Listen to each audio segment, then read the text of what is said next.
we are. A cold December night, snowflakes fall. Wonderful, magical, it's that time when everybody smiles. Eyes are shining bright. I still remember how I used to feel the best now. Walking around in the snow, we do it in a very Christmas way. Soon there will be sleigh bells and Santa Claus. It's the number one most magical time of the year.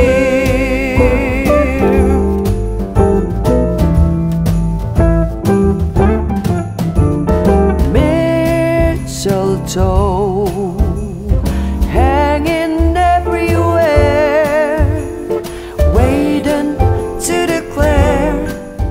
Non, je peux pas ça. Ça peut être la fille. Le premier qui s'en dit. Trop fort. Non, on l'a fait. Non, mais ça va trop vite. Il faut. Tu vois, non? Non, attends, on va mettre dans un récipient plus long.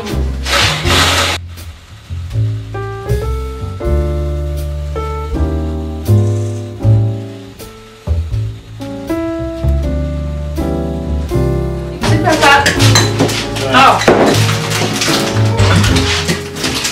Comment on va faire? Et que je mets dedans. Vas-y. Voilà. Voilà. Tu verses dedans. Bien, hein? Tu verses tout bien. Tu verses pas le verre dedans. Hein?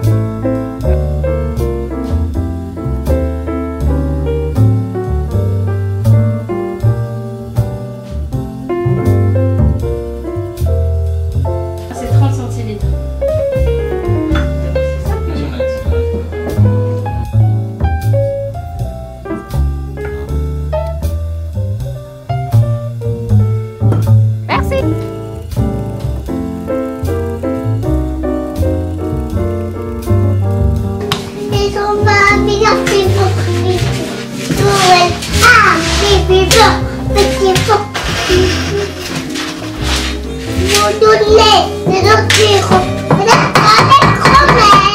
Non, on prend ça.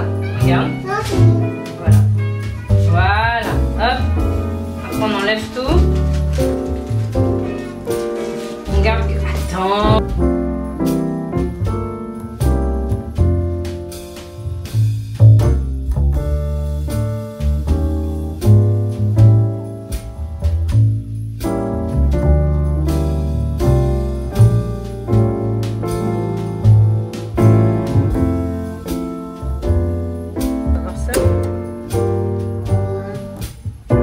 Tout blanc.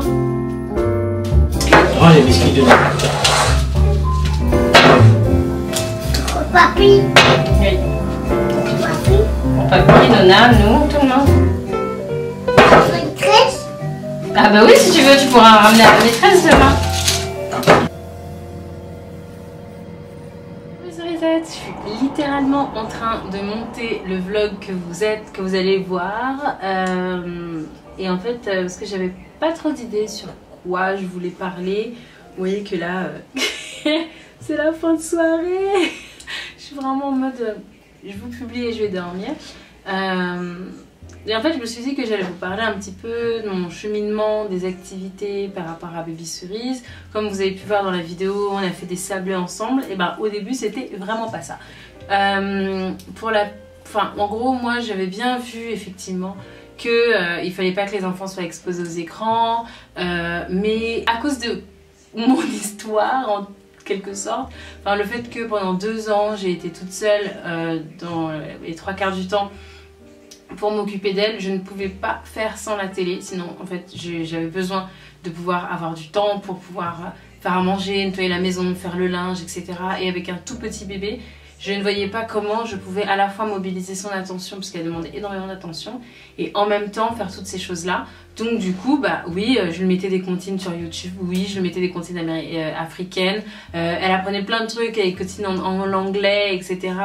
Donc elle était face aux écrans pendant un bon moment, voilà, mais je veux dire, ça restait, pour moi, d'après moi, ça restait très limité, je contrôlais quand elle regardait les dessins animés, les comptines, etc. De toute manière, quand elle était toute petite, elle s'en foutait un petit peu. Puis après, il y avait des tout petits dessins animés, des choses comme ça permettait de la canaliser. Tout simplement dans l'avion, par exemple, quand on allait voir son père pour les 11 heures, enfin les 9 heures d'avion jusqu'à Chicago. Pareil aux États-Unis, lorsque moi, je gérais le jet lag. Et que du coup, elle, en pleine nuit, elle a été réveillée, du coup, je lui mettais plutôt les écrans. Quand elle se réveillait à 5h, à 6h du matin et que j'étais complètement explosée de fatigue, je la mettais devant Peppa Pig, la Trop, whatever. Et ça m'a vraiment aidée. Et moi, je me disais que j'avais été un enfant de la télé, tout simplement, les années 90, je me rappelle, je regardais les Clubs Dorothée, je regardais tous ces trucs-là. Et je connaissais plein de dessins animés, je regardais manga et tout. Et je me disais que vraiment, il y avait... tant que je contrôlais, tant qu'elle n'était pas, que je considérais qu'elle n'était pas forcément addicte aux écrans, ça allait. Son père est arrivé, on a continué un petit peu sur la même vibe parce que c'était comme ça, parce que le matin elle regardait des dessins animés, parce que l'après-midi quand on avait besoin d'un petit peu d'une heure pour souffler, elle regardait des dessins animés. Et voilà. Après, on s'est rendu compte que Baby Cerise était un peu agitée devant la télé. Vous voyez, elle restait elle restait devant l'écran. On lui disait à chaque fois de reculer pour se mettre dans le canapé. Elle restait collée, etc. Elle était très agitée. Et même dans sa manière de parler, par exemple, elle voulait parler, mais c'est comme si les mots s'embrouillaient dans sa bouche en parlant. Et c'est son père en fait qui a décidé au tout début de l'année scolaire, donc peut-être 1 ou 2 semaines après le début de la rentrée, d'arrêter la totalité des écrans. Voilà, plus de télé du tout, plus de télé sur le téléphone, plus de pour dépanner ou pas pour dépanner, pour rien, plus aucun écran. Il a très bien géré ça, moi j'ai eu beaucoup plus de mal parce que j'avais un petit peu le réflexe de la mettre devant la télé, mais en fait au bout de 4 jours on s'est rendu compte que c'était pas plus de télé et rien en face. Enfin, il fallait forcément qu'elle puisse s'occuper, il lui fallait des activités, il faudrait on mette de nous, voilà, ça passe forcément par là, de mettre de notre énergie pour lui trouver des activités qui l'aideraient du coup de fait à faire sans télé, faire sans écran. Au début, c'est là qu'on s'est rendu compte qu'elle était quand même bien accro parce qu'elle demandait tout le temps la télé quoi. La télé, et donc de lui dire non, la télé ça fait tomber les yeux, la télé ça fait mal aux yeux, ça fait mal à la tête, on lui expliquait. Et disons que ça a bien mis 10 jours et au bout de 10 jours, c'est terminé. Elle avait vraiment oublié la télé. On a développé notre catalogue de comptines et de musique, donc elle a sa playlist sur Spotify sur laquelle du coup on passe de la musique pratiquement en permanence quand elle est réveillée dans la maison. On est passé chez Cultura et là on a acheté plein de choses.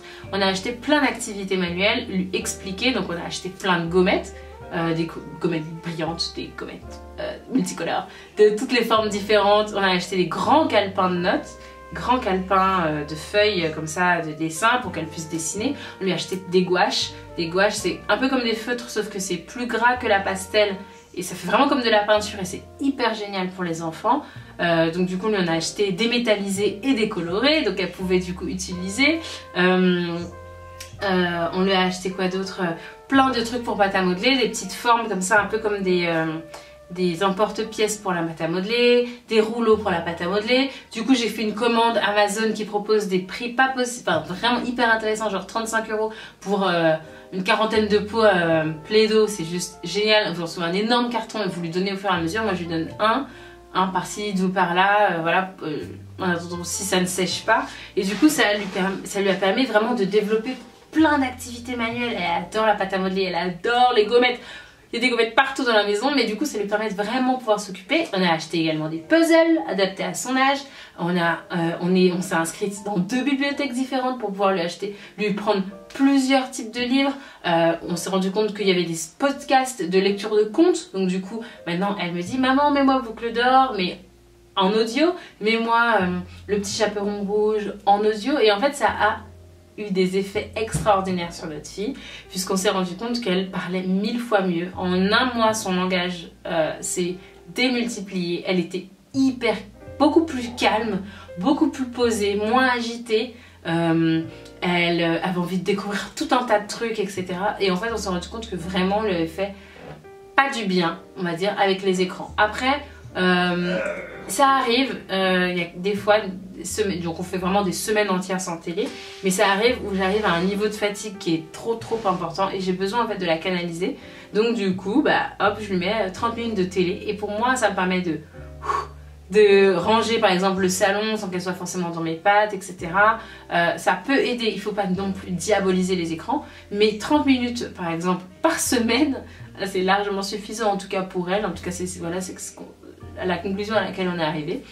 Et aussi lorsque je lui fais ses cheveux, là pour le coup désolée hein, mais faire la coiffure de cheveux afro, quoi qu'on en dise, même si elle est hyper calme, ça fait pas du tout mal. J'utilise les secrets de Loli qui sont juste géniaux pour les enfants, mais du coup pour la canaliser et lui permettre de rester 45 minutes, 40 minutes que met le temps pour pouvoir lui faire ses nattes, je lui mets du coup pas de patrouille et puis elle est trop contente. Et voilà, on a également acheté par exemple chez Ikea les circuits de train. Voilà, je pourrais vous mettre en barre d'infos des petites idées comme ça de jeux pour enfants qui se sont révélées hyper intéressantes. On a acheté aussi des grosses billes en bois avec des fils pour qu'elles puissent faire des sortes de colliers, entre guillemets, des colliers avec des grosses perles. Et il se trouve que en fait, le fait de passer le fil dans les perles, ça apprend, c'est le même geste de motricité fine pour apprendre ensuite l'écriture. Voilà, donc on s'est vraiment renseigné sur tout un tas de trucs et on a vraiment appliqué ça. Voilà, donc je vous encourage, si vous avez des enfants, à faire de même. En tout cas, tout le monde à être sensibilisé. Moi, je sais que ça m'énervait quand j'écoutais des trucs disant pas de télé. Moi, j'écoute pas, je regarde pas la télé, mes enfants regardent pas la télé et tout. C'est là, ouais, mais on n'a pas la même vie, ok? Donc faites aussi au mieux, voilà. Mais moi, je vous montre comment moi on fait. Et en l'occurrence, là maintenant avec Noël, on fait des ateliers guirlandes, des ateliers sablés comme ça. C'est souvent les mercredis qu'on fait des cookies pour s'occuper, parce que le mercredi du coup il n'y a pas école de toute la journée, donc il faut vraiment démultiplier des trésors pour pouvoir s'occuper, mais c'est possible. En tout cas je le fais et voilà, bien évidemment c'est parce que je suis à la maison. Voilà, on va pas se mentir, si je travaillais en full time je sensibiliserais la nounou ou la crèche, ou voilà, de toute façon la crèche il n'y a pas de télé, mais voilà, pour ça, pour elle quoi. Et puis c'est tout, je crois que j'ai dit tout ce que je voulais dire. Voilà, si vous avez d'autres idées d'activités, n'hésitez pas à me le dire, à communiquer, on va se faire des petits groupes de mamans.